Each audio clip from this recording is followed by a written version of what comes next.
आप सभी को राधे राधे और आप सभी का बहुत बहुत स्वागत है मेरी YouTube चैनल ज्ञान धारा में। आज हम जानेंगे श्रावण मास महात्म का 13वें अध्याय के बारे में। ओम नमः शिवाय। दुर्वा गणपति व्रत विधान। सनत कुमार बोले, हे भगवान, इस व्रत के द्वारा अतुलनीय सौभाग्य प्राप्त होता है और मनुष्य पुत्र पौत्र धन ऐश्वर्य तथा सुख प्राप्त करता है। हे महादेव, व्रतों में उत्तम उस व्रत को आप मुझे बताएं। ईश्वर बोले, हे सनत कुमार, तीनों लोकों में विख्यात दुर्वा गणपति व्रत है। सर्वप्रथम भगवती पार्वती ने श्रद्धा के साथ इस व्रत को किया था। हे मुनि सत्तम, इस प्रकार पूर्व में सरस्वती, महेंद्र, विष्णु, कुबेर, अन्य देवता, मुनिजन, गंधर्व, किन्नर, इन सभी ने इस व्रत को किया था। श्रावण मास की शुक्ल पक्ष की शुद्ध व महापुण्यदायिनी चतुर्थी तिथि को इस व्रत को करना चाहिए, क्योंकि उसी दिन सभी पाप समूह का नाश हो जाएगा। चतुर्थी के दिन स्वर्ण पीठासीन स्थित एक दंत गजानन विघ्नेश की स्वर्णमयी प्रतिमा बनाकर उसके आधार पर स्वर्णमय दुर्वा को व्यवस्थित करने के पश्चात विघ्नेश्वर को रक्त वस्त्र से वेष्टित ताम्रमय पात्र के ऊपर रखकर सर्वतोभद्र मंडल में रक्त पुष्पों से अपामार्ग, शमी, दुर्वा, तुलसी, बिल्व पत्र, इन 5 पत्रों से अन्य उपलब्ध सुगंधित पुष्पों से, सुगंधित द्रव्यों से, फलों से तथा मोदकों से उनकी पूजा करनी चाहिए और इसके बाद उन्हें उपहार अर्पित करना चाहिए। इस प्रकार अनेक उपचारों से भी गिरिजा पुत्र विघ्नेश की पूजा करनी चाहिए। इस प्रकार कहें, सुवर्ण निर्मित इस प्रतिमा में मैं विघ्नेश का आवाहन करता हूँ, कृपा निधि पधारे। इस स्वर्णमय सर्वोत्तम रत्न जटित सिंहासन को मैंने आसन के लिए प्रदान किया है, इसलिए विश्व के स्वामी इसे स्वीकार करें। हे उमासुत, आपको नमस्कार है। हे विश्वव्यापिन, हे सनातन, मेरे समस्त कष्टों को आप नष्ट कर दें। मैं आपको पाद्य समर्पित करता हूँ। गणेश्वर, देव, उमापुत्र तथा मंगल का विधान करने वाले को यह अर्घ्य प्रदान करता हूँ। हे भगवान, आप मेरे इस अर्घ्य को स्वीकार करें। विनायक, शूर तथा वर प्रदान करने वाले को नमस्कार है, नमस्कार है, नमस्कार है। मैं आपको यह अर्घ्य समर्पित करता हूँ, इसे ग्रहण करें। मैंने गंगा आदि सभी तीर्थों से प्रार्थना पूर्वक यह जल प्राप्त किया है। हे सुरपुंगव, आपके स्नान के लिए मेरे द्वारा प्रदत्त इस जल को स्वीकार कीजिए। सिंदूर से चित्रित तथा कुमकुम से रंगा हुआ यह वस्त्र युग्म आपको दिया गया है, आप इसे ग्रहण करें।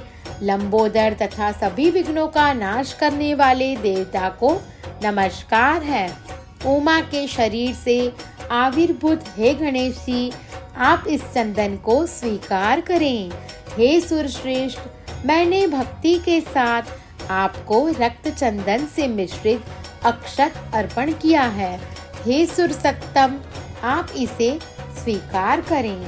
मैं चंपा के पुष्पों, केतकी के पत्रों तथा जपा कुसुम के पुष्पों से गौरी पुत्र की पूजा करता हूँ।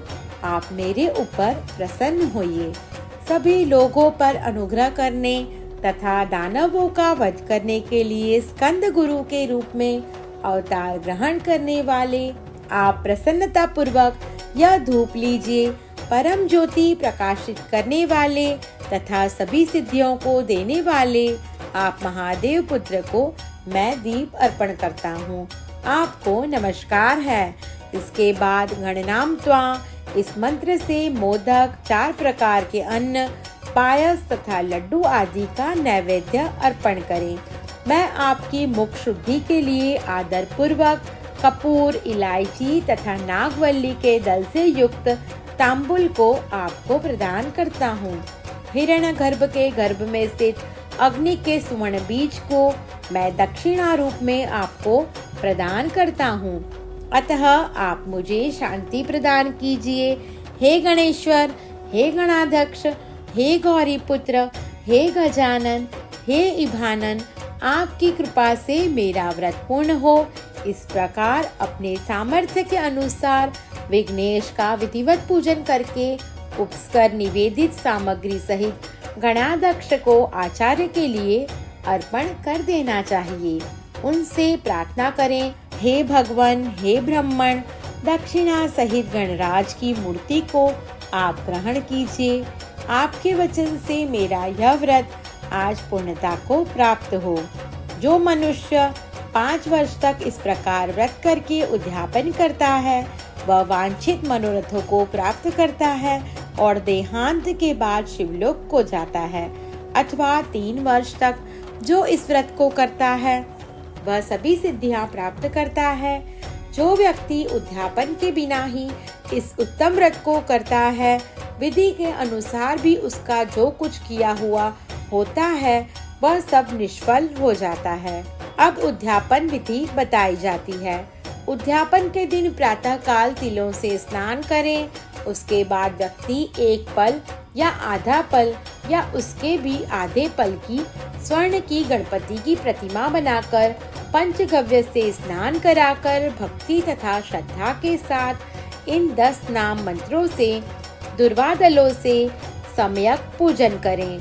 हे गणाधीश, हे उमापुत्र, हे अधनाशन, हे विनायक, हे ईशपुत्र, हे सर्व सिद्धि प्रदायक, हे एकदंत, हे इभवक्त्र, हे मूषक वाहन, आपको नमस्कार है। आप कुमार गुरु को नमस्कार है। इन नाम पदों से पृथक पृथक पूजन करें। पहले दिन अधिवासन करके प्रातः काल ग्रह होम करके दुर्वादलों तथा मोदकों से होम करना चाहिए।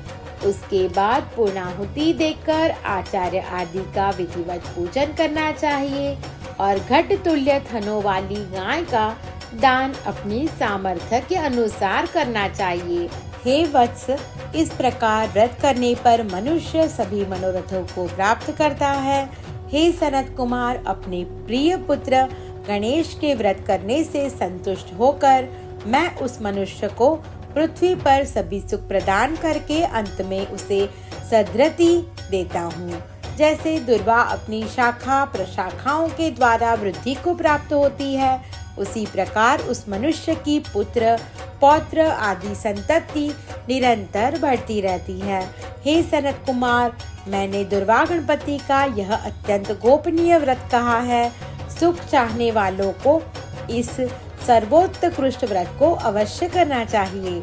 इस प्रकार श्री स्कंद पुराण के अंतर्गत ईश्वर सनत कुमार संवाद में श्रावण मास महात्म में दुर्वा गणपति व्रत कथन नामक 13वां अध्याय पूर्ण हुआ। ओम नमः शिवाय। आप सभी को मेरी ये वीडियो पसंद आई हो तो मेरा YouTube चैनल ज्ञान धारा को लाइक, शेयर और सब्सक्राइब करना ना भूलें। धन्यवाद।